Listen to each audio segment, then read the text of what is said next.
As the circus of the 2016 presidential election grinds on, Hilary Clinton has posited herself as the candidate of the people. But not many candidates of the people have vacation homes in the Hamptons that cost $200,000 per month, or hang out with the world's billionaires. You know, it's hard to know who she really is.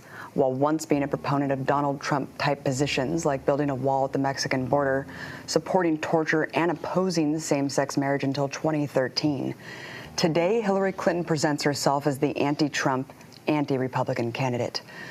There's been a lot of outrage about the impression that the establishment has already anointed her as the Democratic nominee and has carved out her path to the presidency. But like in 2008, her guaranteed seat on the throne is being derailed by the unpredictable moods of the masses and millions of young progressive voters. She continues to play her shape-shifting game, morphing her positions to try to capture the support from her opponent. But the real Hillary is still inside. In fact, every layer of Hillary's career shows why. Far from being a candidate of the people, she's the top pick by corporations to do the real job of any U.S. president, be the CEO of the empire. And they're working hard to keep her on that path to the throne. Having been party insiders for decades, the Clintons have manipulated D.C. reporters, mastered the media spin, and have a well-oiled PR machine at their beck and call. Hillary Clinton has done everything right. She has run a good campaign. She has outperformed in debates. She's raised money. She's got a great ground game. As a Latina, I can tell you that Latinos all over the country are very excited about Hillary. Latina women are very excited about Hillary. Knew from the beginning that when the conversation turned to foreign policy that this was going to be when Hillary Clinton really shined. And I think that that whole exchange was probably one of her strongest moments of the night. Undisclosed is that many of the people praising Hillary across the corporate media work at firms employed by Clinton's campaign and super PACs. It's not just paid pundits, but the reporters and owners themselves. From Chris Matthews to the head of the New York Times, a big gang of media personalities have financial and personal ties to the Clintons. But even with Citizens United and unfettered corporate funding, the establishment can't prevent an insurgent candidate like Bernie Sanders from winning with votes, which is why back in 1984, the Democratic Party created a superdelegate process to further undermine democracy. Here's how it works. There's about 4,000 pledged delegates divided by primary and caucus results. But there's an additional 700 superdelegates that remain unpledged, meaning they can vote against the people's will to ensure nominees are hand-picked party insiders. The single vote of a superdelegate is worth thousands of ours. Many of these people are current and former members of Congress, but dozens more are literally corporate lobbyists, working on behalf of every industry from healthcare to private prisons. Like superdelegate Tonio Burgos, Pfizer lobbyist and Clinton fundraiser. Or superdelegates Jill Alper, Minion Moore, and Maria Cardona at Dewey Square Group, a lobbying firm that works directly with the Clinton campaign and lobbied on behalf of healthcare corporations to craft Obamacare for their benefit. Then there's superdelegate Jeff Berman, top lobbyist at Bryan Cave, and former lobbyist for the Keystone XL pipeline and Geo Group private prisons. Berman is even paid by the Clintons to round up other superdelegate votes. This unelected nobility comprises 1/3 of all delegates needed to secure the Democratic nomination. And the Clintons are surrounded by a flock of Democratic Party politicians who know the career benefits of hitching their wagon to the most powerful family in Washington. And with Bill's cajoling, Hillary had at least 500 superdelegate pledges under her belt months before the election had even begun, a 45-1 delegate lead over Sanders. This insane Democratic inversion plays out every time Sanders crushes a state, like in Wyoming, where he won by double digits but walked away with the same number of delegates. It's not just superdelegates investing in Hillary.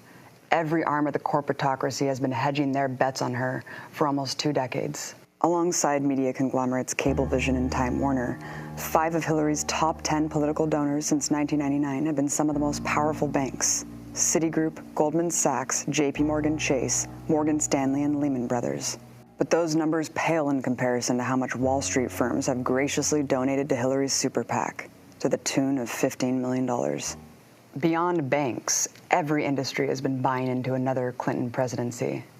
Lobbying groups for private prison giants Geo Group and Corrections Corporation of America are bundling dollars to the Ready for Hillary PAC. Hillary's also been given more money from Big Pharma than any other candidate, and received over a third of total contributions given out by pharmaceutical giants. The defense industry thinks she's good for business too. Defense contractor employees have given her more cash than any other candidate. Fossil fuel lobbyists are also working hard to elect Hillary. Her 2016 campaign received more than $4.5 million from lobbyists, bundlers, and donors connected to the world's biggest polluters. Their investment will pay off tenfold. Hillary has been at the forefront of promoting fracking, a dangerous and destructive method of natural gas extraction. And she's much more than just a supporter of fracking. She personally created a bureau at the State Department focused on spreading it around the world, with one of her major sponsors, Chevron. The Clintons sell their friendship through other avenues, such as huge honorariums for speaking fees. Much like George W. Bush's motivational speaking tour, Bill and Hillary are quick to exploit themselves for corporate loot. But they don't come cheap. Averaging $211,000 a pop, Bill and Hillary made more than $153 million in paid speeches to elite think tanks and closed-door boardrooms since 2001. In 2013, the year after leaving the State Department, Hillary made $3 million giving just 12 speeches to Wall Street banks and financial institutions. This calculates to her earning $5,000 per minute. Seems like good, honest work to me. Demands to release the speech transcripts have been laughed off by Hillary. But we don't really need to see the transcripts because we already know what's in them. Her praising banks and committing to their prosperity. Although Hillary has recently tried to appear critical of Wall Street to pander to Sanders' immense support, her fat cat banker donors aren't worried in the slightest, saying her talking points about inequality are, quote, just politics. But how did Hillary Clinton become such a political force that the empire's biggest powerhouses and establishment elites flocked to her with money and support? Hillary was born in 1947 to a wealthy textile wholesaler who unsuccessfully ran for public office. She has two brothers, one a failed businessman, the other a failed politician. Both have their own history of public scandals. Hillary's first political work was campaigning for the Donald Trump of the 60s, far-right Republican Barry Goldwater. Hillary maintains that she was proud to be a Goldwater girl and writes off her support for the offensive character as just youthful ignorance. But the timing tells a different story. This was in 1964, when the Civil Rights Act was passed, after the Freedom Rides, after MLK's I Have a Dream speech at the historic March on Washington. Goldwater's campaign was an open reaction to that. Later, Hillary became president of the Young Republicans Club at her elite university. She says she later transformed, which is a common thing for Hillary, but her conservative past is more tied to her rise than she wants you to know. The Clintons' climb to prominence had everything to do with the political climate in the country. During the Civil Rights period, the Republican Party emerged as the new choice for racist whites. Reagan's sweeping victories in the South, ushering in 12 years of Republican administrations, put the Democratic Party in a panic. A younger movement within the party formed to win back the Southern vote, known as the New Democrats. And it did so through a conservative shift, canceling out hallmark Great Society economic policies and appealing to anti-black attitudes by distancing themselves from prominent black Democrats, targeting mythical welfare queens, and pushing so-called criminal reforms that targeted African Americans. They're a new generation of Democrats, Bill Clinton and Al Gore, and they don't think the way the old Democratic Party did. They've called for an end to welfare as we know it, so welfare can be a second chance, not a way of life. They've sent a strong signal to criminals by supporting the death penalty. Bill swept the Southern white vote on his ending welfare as we know it and tough on crime coded racism. We're making some progress. Much of it is related to the initiative called community policing, because we have finally gotten more police officers on the street. That was one of the goals that the president had when he pushed the crime bill that was passed in 1994. They are not just gangs of kids anymore. They are often the kinds of kids that are called super predators. No conscience, no empathy. We can talk about why they ended up that way, but first we have to bring them to heel. Hillary Clinton tries to rationalize her support for these measures today as having unintended consequences, but they were precisely designed to target African Americans. At the helm of a right turn for the party, politicians flocked to the Clintons, which brought a new era of Democratic Party politics, adapting to the changing needs of empire. Neoliberalism was enacted through NAFTA, decimating American jobs and economies abroad. Massive deregulation of Wall Street and the repeal of the Glass-Steagall Act set the stage for an economic crisis. Clinton's crime bill exploded our shameful era of mass incarceration. When the Clintons left the White House in 1999, their rise to political powerhouses was really just the beginning, despite Bill's numerous sexual harassment cases. With the plan to put Hillary in the Oval Office next, they moved to their new home state of New York, where Hillary became a senator the following year. While wealthy, the Clintons had nowhere near the money they have today. On their 1999 tax returns, they made less than $500,000. But by 2014, they were making more than 50 times that amount, reporting over $28 million in income. And that only scratches the surface of the cash supplies they've amassed. While Hillary went to work crafting a presidential resume in the Senate, Bill capitalized on his new super elite status as a former president. And the Clintons' way of cashing in on that access was by exploiting misery and disaster. In 2001, in response to a major earthquake in India, the Clintons joined the heads of Goldman Sachs and Citibank and embarked on a false philanthropy model that would define their Clinton Foundation. These development and relief charities act as an insertion needle for Western business. For example, some of the Clinton Foundation's so-called development projects in India, Africa, and Central America include forming for-profit farming corporations that exploit small farmers. The donations typically end up back in the pockets of donors, their companies getting the so-called development contracts to build up mobile networks and real estate. In the past 15 years, the Clinton Foundation has grown into a lucrative fraternity of the rich and powerful, which boasts of having projects in 180 different countries. Including its numerous spin-off affiliates, it reported total assets of over $351 million in 2013. The sources of cash for this political machine say everything about the true nature of this charity. As a nonprofit, the Clinton Foundation is not required to disclose donors or contributions. All of the funds disclosed on the website are in ranges and unspecified for what purpose. Other than a $25 million partnership with the Bill and Melinda Gates Foundation, the Clinton Foundation's large donor base is a motley crew of criminal corporations and police state monarchies. Giving a gracious $10 million is the brutal theocratic kingdom of Saudi Arabia. Matching the $10 million is the Viktor Pinchuk Foundation, Ukrainian billionaire oligarch who pledged tens of millions more to the Clinton Global Initiative to, quote, modernize Ukraine while Hillary Clinton was Secretary of State. Donating in the $1 to $5 million range are Gulf state monarchies Oman, the United Arab Emirates, Qatar and Kuwait, Saudi billionaire Nasser al-Rashid, ExxonMobil, Dow Chemical, Walmart, a company she has close ties to, having served on their board of directors from 1986 to 1992, Coca-Cola, Pfizer, Barclays Capital, Goldman Sachs, and Boeing, the #2 defense contractor in the country. In the lower $1 million range are such exemplary institutions as Monsanto, Chevron, General Electric, more banks, Bank of America, Citigroup, Morgan Stanley, UBS, Bank of California, and media giant Fox's News Corp. Then there's the Soros Foundation, an organization that claims to build, quote, tolerant democracies around the world, whatever that means. It's a win-win relationship, one that only continues to grow. The Clintons get massive financial support to run their machine, and their contributors get the perks of a loyal advocate in a position of power.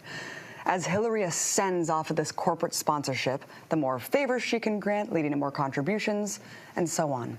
And while Hillary was in the Senate, these favors for her donors were numerous. Manufacturing giant known as Corning gave hundreds of thousands to the Clintons through their foundation and speaking fees. In return, Hillary introduced Senate legislation to allot hundreds of millions in federal aid to purchase Corning products. Notorious criminal enterprises Freddie Mac and Fannie Mae were also Clinton Foundation sponsors who won big by investing in Senator Clinton. She played a key role in blocking measures to regulate them, helping them reap super profits before facilitating the crash of the economy.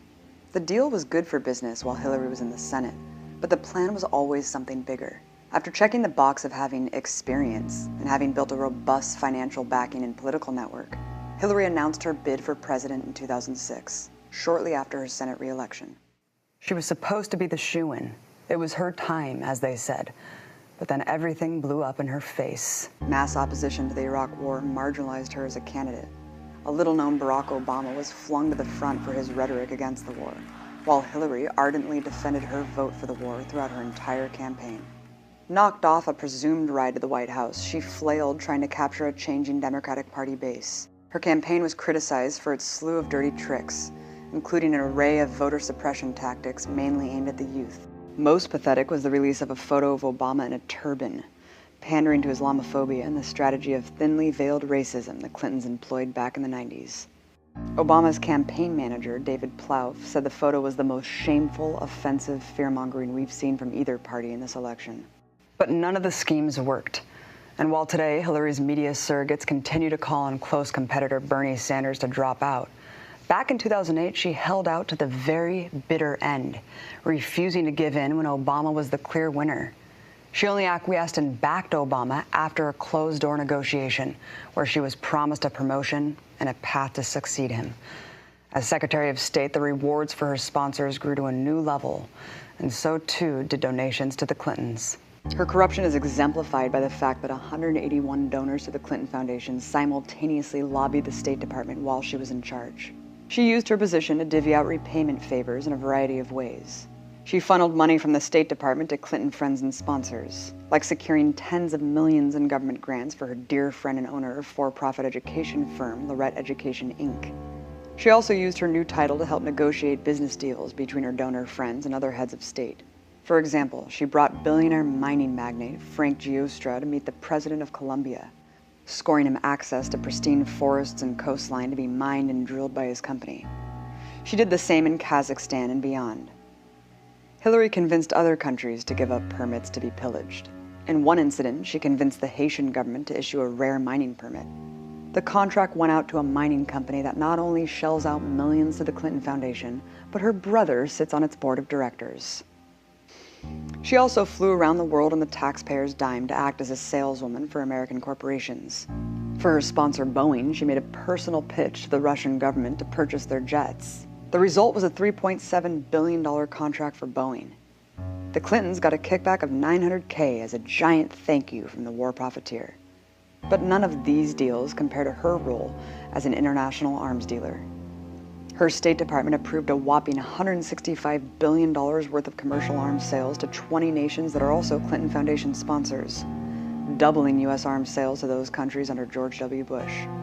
These lucrative deals are undeniably rewards for paying off the Clintons. The amount of the reward directly corresponded to the amount of their donation. Her top donor, Saudi Arabia, scored the biggest, and so on down the line. Beyond the obvious step up from her corporate shilling as Senator and Secretary of State, wreaking economic and environmental havoc to line the pockets of Clinton coffers, a President Hillary puts us in great danger of catastrophic war, another fact she's proven time and again over the entirety of her career. Clinton's war record is perhaps most exemplified by her endorsement from one of the world's most notorious war criminals, the butcher of Cambodia, Henry Kissinger. On the campaign trail, she bragged, "I was very flattered when Henry Kissinger said I ran the State Department better than anybody had run it in a long time. So I have an idea about what it's going to take to make our government work more efficiently." Yes, the relationship between Kissinger and Clinton is very close. Not only did she consult with him regularly as Secretary of State, her and Bill frequently vacationed with the Kissingers. Her other foreign policy advisors are quite similar, including PNAC founder neoconservative Robert Kagan, and even shares advisors with Republican war hawks like Ted Cruz. Her support for the criminal invasion of Iraq has come back to haunt her once again in this election, and now she's written it off as a mistake, and in one instance seemed to blame it on being bribed by George Bush with state funds for New York. So I'm sitting there in the Oval Office, and Bush says to me, "What do you need?" I said, "I need $20 billion to rebuild, New York." He said, "You got it." And he was good to his word. But she didn't just vote for the war. She was a key advocate of it, leading a right-wing minority among Democratic Party Congress members that favored the invasion over the old tactics of empire's domination. She called for, quote, unequivocal support for Bush's firm leadership and decisive action. She spread the lie that Iraq was in violation of UN resolutions, despite the actual weapons inspectors arguing the contrary, and continued to assert Iraq had WMDs despite it being, by that time, thoroughly debunked. As the US and Iraqi body count grew and complete disaster ensued, Hillary still went around the country asserting that she had no regrets giving Bush total authority to invade and occupy Iraq.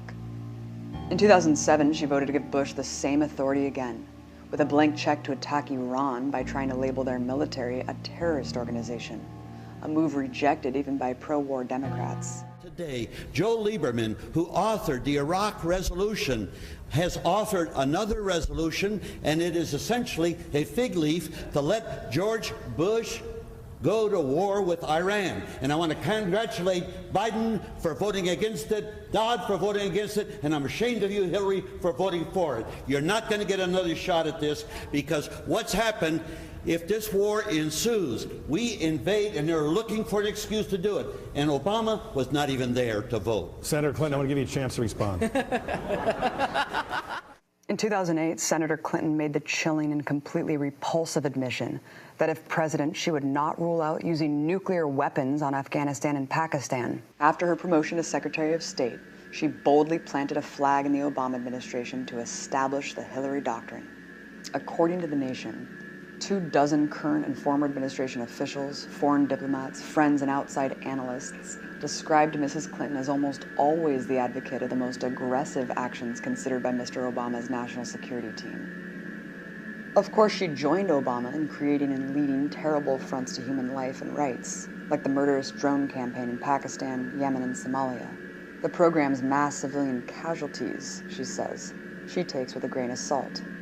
However, on other issues, she took the lead, showing how she would steer the empire's ship as she aimed for the presidency. In her book, she brags about her lead role backing the 2009 coup of the democratically elected leader in Honduras, further plunging the country into violence and instability.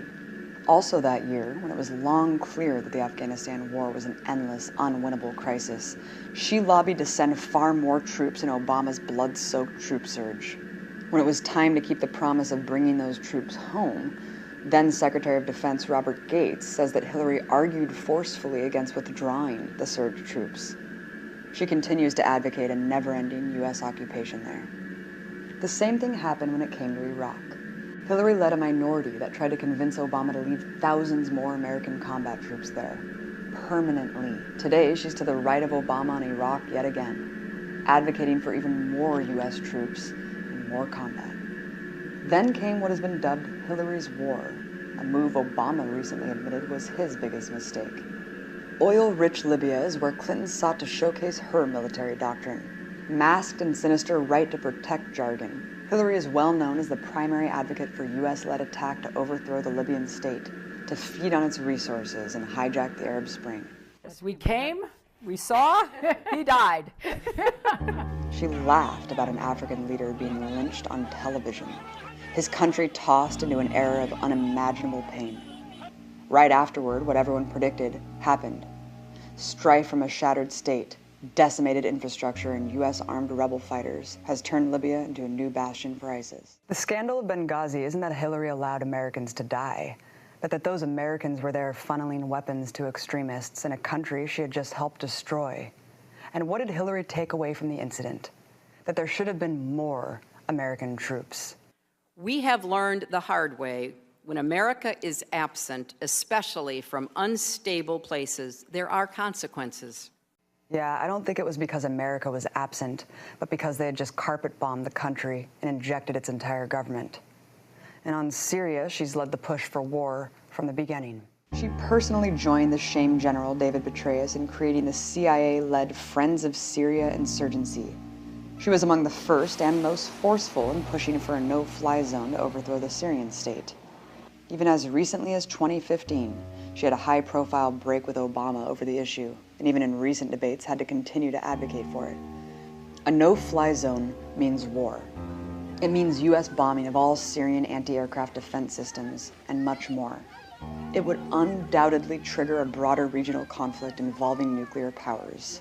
When it comes to Israel, she has rebuked Obama on the most mild criticisms of Israeli war crimes, and vows to give the occupation more aid than any other candidate. But the biggest apparent danger of a regime under the Hillary Doctrine is the risk of new U.S. wars.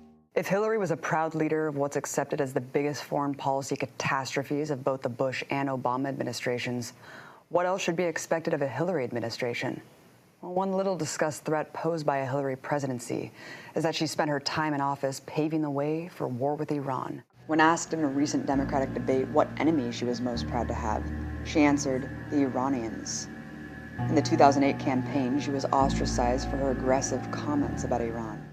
They might be in their nuclear weapons program in the next 10 years, during which they might foolishly consider launching an attack on Israel. We would be able to totally obliterate them. She's always advocated the most hawkish approaches to Iran. But in recent years, she's made a point to separate herself from Obama as the more strong-armed than the sly war by sanctions and subversion. With the signing of the 2015 Iran nuclear deal, Obama was staunch in refusing to threaten Iran with a military attack if they violated the agreement. However, Hillary went over his head to show her sword was sharper, declaring her position on television. We will not hesitate to take military action if Iran attempts to obtain a nuclear weapon. Given her proud support for a war of aggression for non-existent WMDs in Iraq, no one should trust her standards. Nobody doubts that a U.S. war with Iran would likely be catastrophic and wider-reaching than the Iraq War. This great danger facing the lives of countless people around the world should never be understated. But it's not just Iran.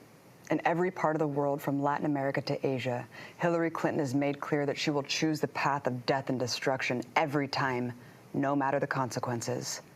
We know they're going to use fear of the Republican nominee to pressure everyone into supporting her. They don't want us to know that we can and we should fight both sides. And as a woman, I completely reject Hillary's brand of bourgeois feminism because it leaves out millions of immigrant women, poor women, and the women under her bombs around the world.